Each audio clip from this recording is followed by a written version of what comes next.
I am privileged to welcome you to the Sonoran Desert Center for Spiritual Living.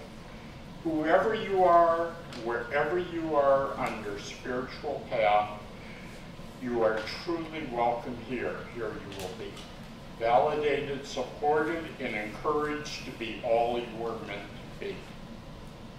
Our vision statement is love in action, every day and every way. We express this love by learning and living the principles of the science of mind. You'll find our declaration of principles on the back of your program. Please join me now in reading them. I believe there is an intelligent operating throughout the universe. I believe this intelligent power is only good. I believe this intelligence expresses as me. I believe through my conscious use of this power, I create my life as happy, healthy, and complete. So it is. Need not to read ahead so often. Okay, I believe we have some first-timers here today. Yes. Hi, this is my friend Rhea Maloney. She's joining us for the first time today. Rhea, hi. Do we have anybody else? We have a Jackie Peterson is visiting us. Dan and Jackie. Dan and Jackie. They left us and now they're back for a little while. Oh, I just recognize you. Yes. So are you going to be here for a bit? Well, we hope to still be here next week, next Sunday. Okay. Get back on. We hope so too. Thank you. Okay, I'd like to thank those that assisted for setting up this morning.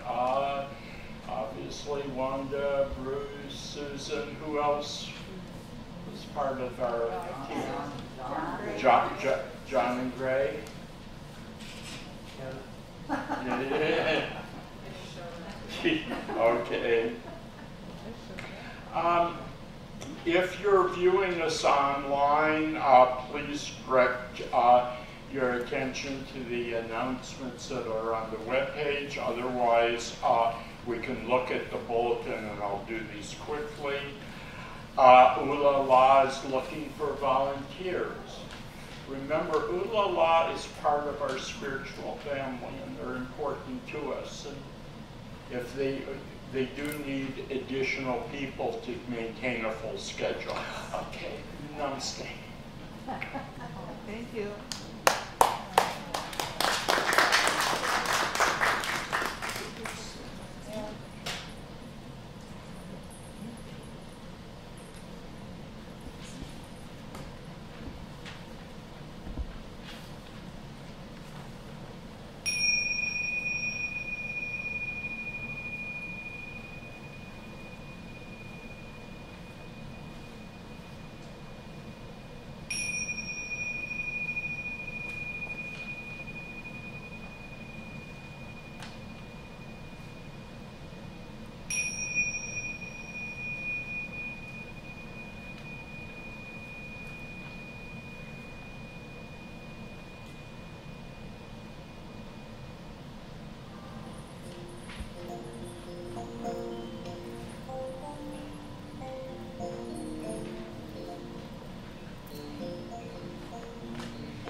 I'm John Lopez, and I'm your practitioner for today. And so I'd like to invite you to join me in the opening invocation. So if you wish, you can close your eyes, take a deep breath in, and know with me that God is all there is, everywhere, equally present, filling all space. Knowing this, I know and declare that God fills this sanctuary, that we are all gathered here in the perfect one mind, and that today's service is already perfect, whole, and complete in the mind of God, and now unfolds through the wisdom and words of Reverend Donna, through our music, through Heather, our music director, and through everyone here today who makes this service possible and what it is. Knowing that it is done, let's anchor this by saying, and so it is. Well, seeing as how it is Mother's Day today, I had the bright idea of seeing if I could do a reading about Ernest Holmes' mother.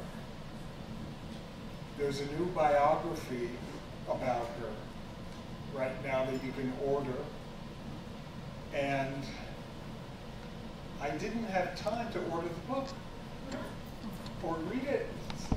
And I searched everywhere, there's nothing else online about her. So what am I going to do? Well, so much for that. So then I just happened to look in today's guided meditation, which is, the meditations this month are by Reverend Dr. Christian Sorensen. So I looked up the writing for today, and the very first quote for today is a direct quote from Ernest Holmes' mother. So I thought, I think I'll read this today. So it starts out with a quote by Henry Ward Beecher. The mother's heart is the child's schoolroom. And then the quote by Ernest Holmes' mother, Anna Holmes. Let's see, her full name, Anna Columbia Heath Holmes. There's a mouthful. Okay. And she said, life is a school which all must attend, the same intelligence being in each.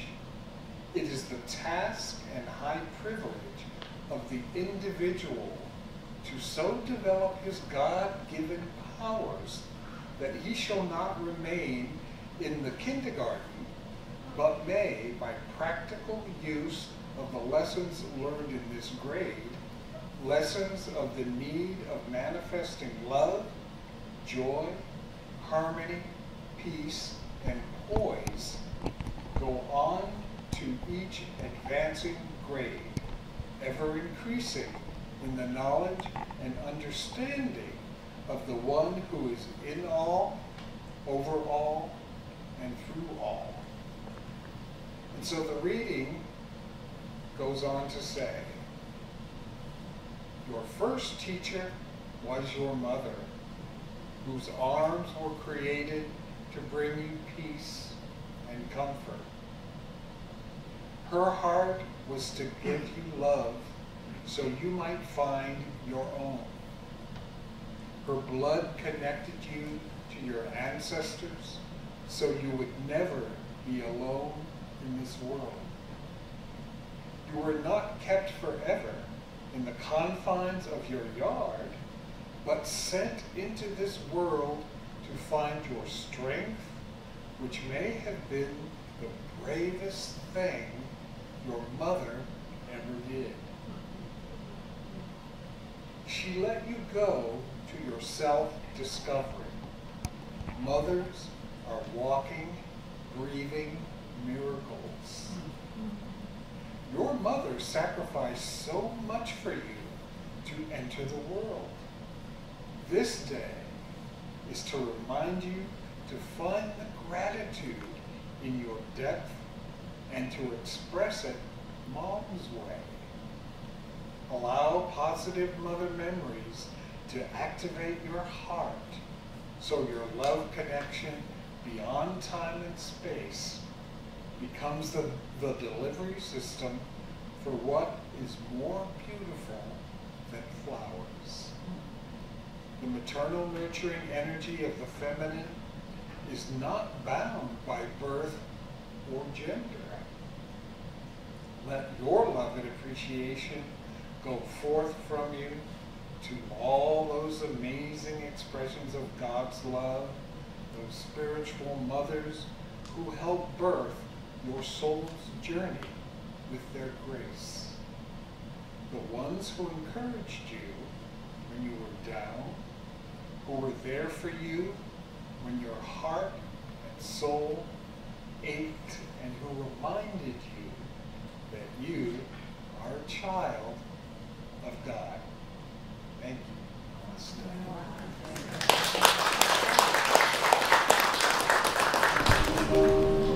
Blessed be your shining light,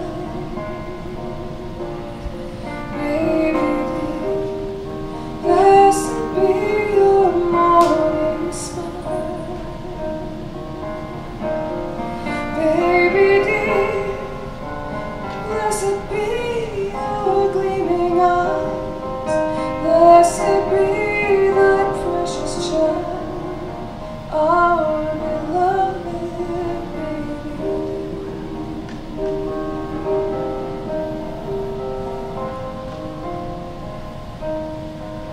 Baby, we will love with all our might. Baby, we will comfort you at night. Baby dear, with all the love we've got, we'll be there for you. Oh, blessed be our newborn babe. So dream on, sweet dreams tomorrow, and we'll dream to a future clean and bright.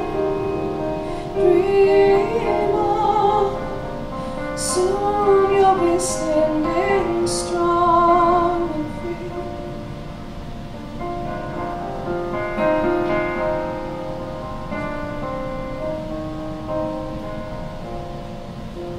Baby, blessed be your morning light. Baby dear, blessed be your shining smile. Baby dear, with all the love we've got, we'll be there for you. Oh, blessed be our newborn babe. Blessed be the hopes and dreams of our newborn babe.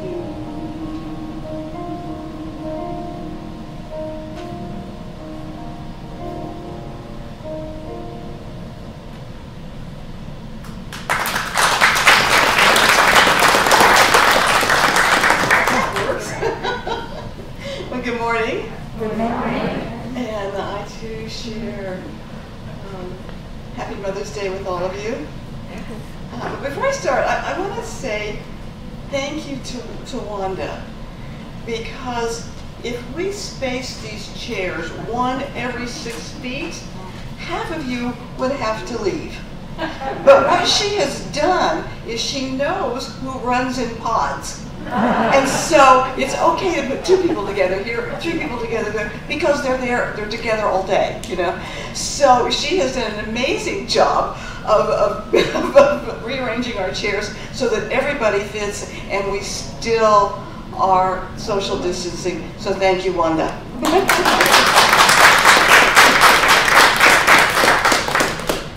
You know, today, as Mother's Day, you know, this is where we celebrate and honor the mothers or the women, influential women in our lives with flowers or gifts or a meal out at a nice restaurant.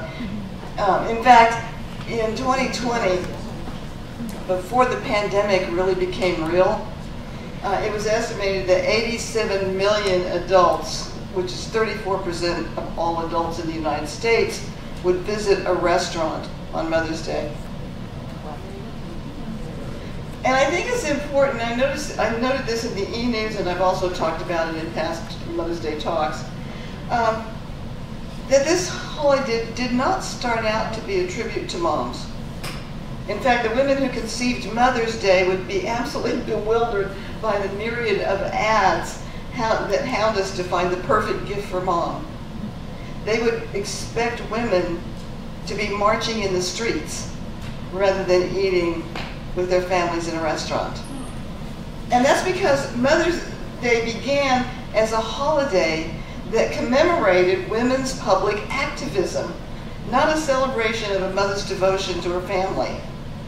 In 1858, community activist Anna Reeves Jarvis organized Mother's Works Day in West Virginia. And her immediate goal was to improve sanitation in the Appalachian communities. During the Civil War, Jarvis pried women from their families to care for the wounded on both sides. And afterwards, she convened meetings to persuade men to lay aside their hostilities. In 1870, Julia Ward Howe, author of The Battle Hymn of the Republic, proposed an annual Mother's Day for Peace. And committed to abolishing war, she wrote what became known as the Mother's Day Peace Proclamation. And it ended by asking for a Congress of women from all nationalities to be appointed to promote the alliance of different nationalities, the amicable settlement of international questions, and the great and general interests of peace. And from that proclamation for the next 30 years, Americans celebrated Mother's Day for Peace on June 2nd. And also, at that same time, a little bit later, many middle-class women in the 19th century believed that they bore a special responsibility as real or potential mothers to care for the casualties of society and to turn America into a more civilized nation. And so they played a leading role in things like the abolitionist movement to end slavery. And in the following decades, they launched successful campaigns against lynching, consumer fraud. They battled for improved working conditions for women, protection for children, public health services, and social welfare assistance to the poor. So to these women activists, the connection between motherhood and the fight for social and economic justice seemed self-evident. In 1913, Congress declared the second Sunday in May to be Mother's Day. But by then, the growing consumer culture had successfully redefined women as consumers for their families. So politicians and businessmen eagerly embraced the idea of celebrating those private sacrifices made by individual mothers. And as the Florist's Review, which was the flower industry's trade journal, bluntly put it, this is a holiday that can be exploited. And I thought this was kind of sad. Before she died in 1948, Anna Jarvis was so deeply dismayed over the commercialism of Mother's Day that she admitted she regretted ever having started the holiday. Today, the original intent of the Mother's Day Peace Proclamation is all but forgotten, yet I think that you and I are living in an incredible era because I think there is a rebirth of feminine activism. I think that women of all ages are finding their voices in an effort to make the world a better place. I had the pleasure of meeting one such very young woman this week. Her name is Jade, and she is 100% native Alaskan. She and her fiance Max, Melinda's grandson, are visiting, and she shared some of her roots with us, as well as her sincere desire to make people aware of the inequities among races and to help right some of those injustices. So I feel like the work of those women activists in the 19th and 20th century is alive and well in young women like Jade. My theme for the month is Lessons from the Land, and I think I told you last week I chose it because I love how nature's natural reactions to things are often some of our greatest metaphysical lessons as well. And today our topic is Sharpening the Saw, and this comes from Stephen Covey's 7 Habits of Highly Effective People. Habit number 7 is Sharpen the Saw, Principles of Balanced Self-Renewal. And the story that prompted today's title goes like this. Suppose you were to come upon someone in the woods working feverishly to saw down a tree. What are you doing, you ask? Well, can't you see, comes the impatient reply. I'm sawing down this tree. Well, you look exhausted, you exclaim. How long have you been at it? Over 5 hours, he returns. I'm beat, and it's hard work. Well, why don't you take a break for a few minutes and sharpen that saw, you inquire. I'm sure it would go a lot faster. I don't have time to sharpen the saw, the man emphatically replies. I'm too busy sawing. We've all been there. Yeah, this is one. And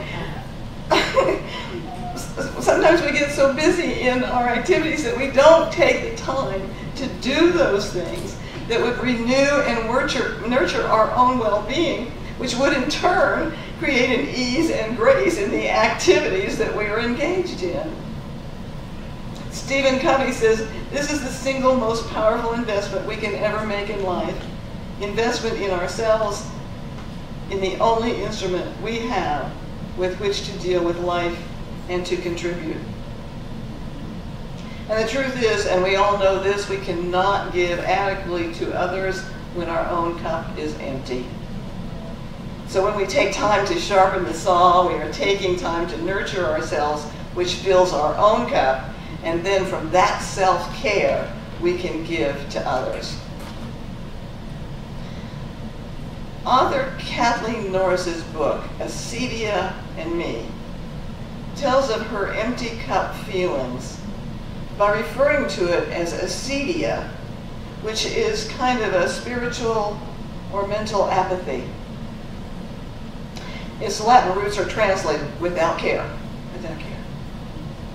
And when I read about some of her experiences, I could identify, because I think the isolation caused by the pandemic has created a kind of acedia in many of us. She tells a story of when she was a teenager complaining to her mother about having to make her bed every day, which she considered stupid repetition.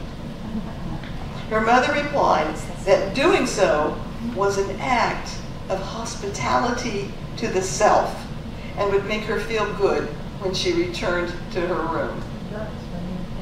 Orion Mountain Dreamer writes about this in her blog. An act of hospitality to the self opened a window in the sometimes opaque directive to take care of myself. For me, hospitality to myself includes leaving the room or my home in a way that feels welcoming, beautiful, and calming to me when I return. Similarly, making a pot of lentil soup, going for a walk, meditating, or having a cup of tea while I listen to music that slows me down can be acts of hospitality to my mind, body, heart, soul self. For someone else, the list will be different, and it may change from day to day and throughout a lifetime. But using this phrase helps me discern what is and what is not real self-care today at this moment. So the term hospitality is defined as the friendly and generous reception and entertainment of guests, visitors, or strangers. So while it refers to others, when we apply it as hospitality to the self, then we are valuing ourselves enough to take care of ourselves in ways that go way beyond what we often read in self-help books. A Rye Mountain Dreamer says that making choices from this place opens her to take care of herself, not because she should, but in her words, simply as a way of giving and receiving the gift of the day I am offered. This changes the activity itself, making it mindful, allows it to feel like part of a gracious way of living.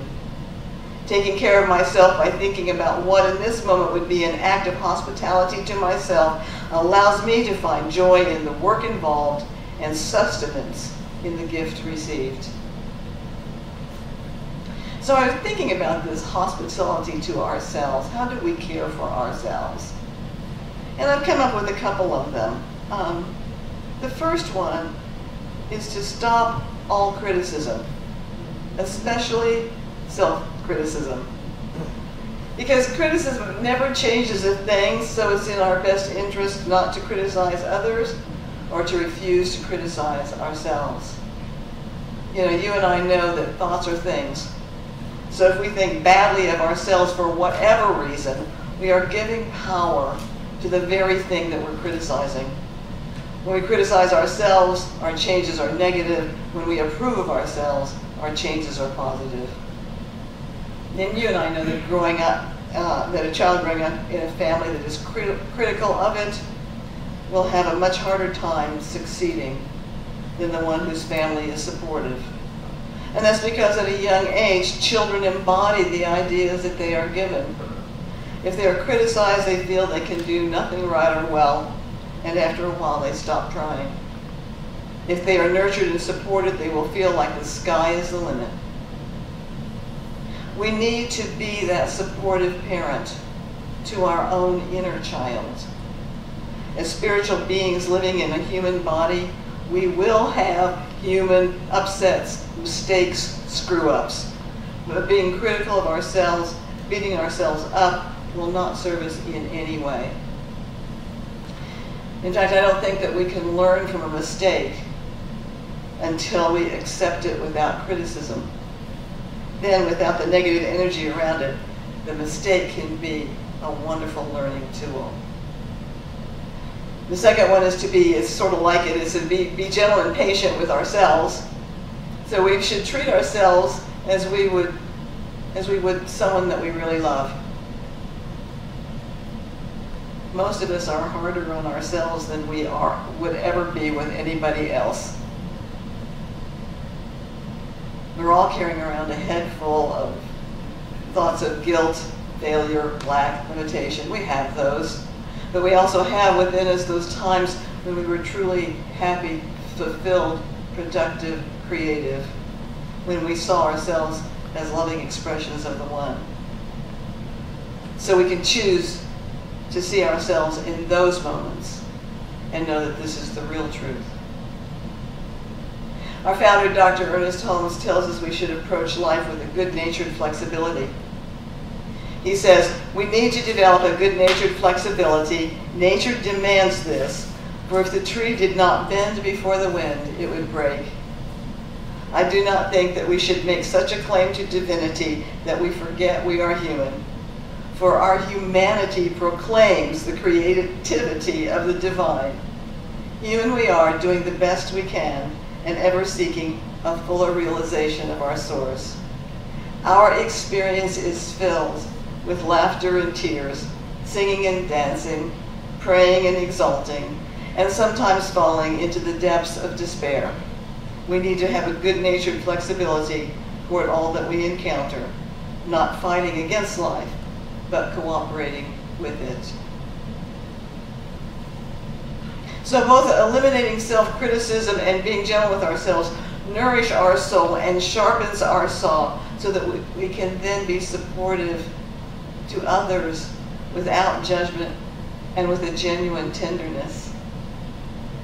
The third one I have is to find support systems. You know, besides the physical deaths and illnesses caused by this pandemic, I think another of the worst repercussions has been the emotional toll caused by losing our support systems. So many churches and centers had to close, so many 12-step programs and other like them. And while there were ways we could get a message through YouTube or Zoom, it's not the same as being there in person. So we fared better than other spiritual communities. Before we moved to the Oasis, we were able to keep our center open for meditation and for spiritual circles, which did offer comfort and support. But many people who chose to stay home out of caution felt the lack of that spiritual support system. And now that things have opened a bit, we need to find those support systems again, ways to support ourselves. We can reach out to friends, to family, to our spiritual family, and we can ask for help when we need it. And we should remember that it is being strong to ask for help when we need it. And most people welcome the invitation to be that shoulder to lean on. We support ourselves too when we do those things that are fun and fulfilling. A walk along a hiking trail, a phone call to a friend, taking ourselves to the movies. Because life is an adventure, it's full of promise, it's full of possibility and potential. And when we support ourselves, we automatically become open and receptive to our good. I've often heard the phrase that we cannot love someone else if we don't love ourselves. American fashion model and fashion designer Kimora Lee Simmons says, if you don't love yourself, take care of yourself, cater to yourself and that little inner voice, you will really not be very worthy of being with someone else because you won't be the best version of you. So as we practice hospitality of the self, we will be a better version of ourselves because we are mindful of what nurtures us, of what fills us up, and we are able to see the gifts that are bestowed on us each and every day. So let's begin where we are, do those things that nurture us, and in the process, find the gifts that each day brings. And that way, our cup is full. And when it overflows to others, our compassion, love, and caring become a healing salve, not just to those we touch, but like ripples in a pond, move out in circles to heal the world. Thank you. Namaste.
Been thrown out the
offering affirmation.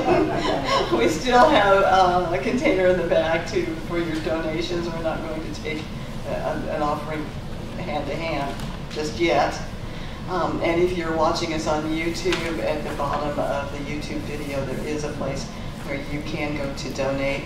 And we ask that you do that to help us out and keep us going and providing some pretty beautiful music and some pretty important messages. Thank you. So here's our offering affirmation. My gift goes forth to heal, prosper, and bless all that it touches. It is evidence of my conviction that God is the source and substance of my supply. I share generously of my good, knowing that it returns to me, multiplied abundantly, and so it is.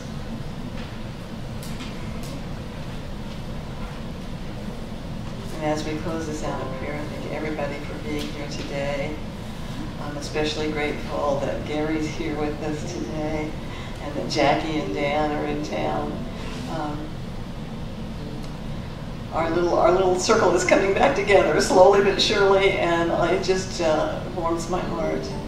And the prayer request cards are back on the table. Okay, thank you, Melinda. She said that she's telling us that the prayer request cards are back on the table, and our practitioner of the day will be sure that they get that and make sure that our ministry of prayer knows who to pray for this week. So please fill out a prayer request form, and no request is too small. Just know that, please. Okay, so let's just close this portion out in prayer, and just by, first of all, with a tremendous amount of gratitude to be back in our center, to be returning to normal, and to know that there is a power and presence that is in, around, and through all things.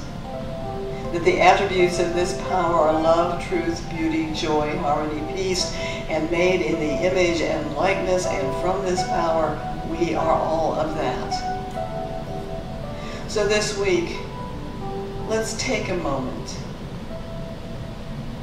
to be that hospitable person to ourselves, and to know that we deserve it because we are children of the one God. And as we do so, we are filling our cup to overflowing, so that that love, peace, and joy touches others that we may not even know about. I speak my word for anyone who's experiencing any kind of a challenge, to know that the power and presence of God is right in the midst of that challenge. And I simply give thanks for all that we have, for all that we are, and for all that we are going to be, as we say together. And so it is. Thank you so much.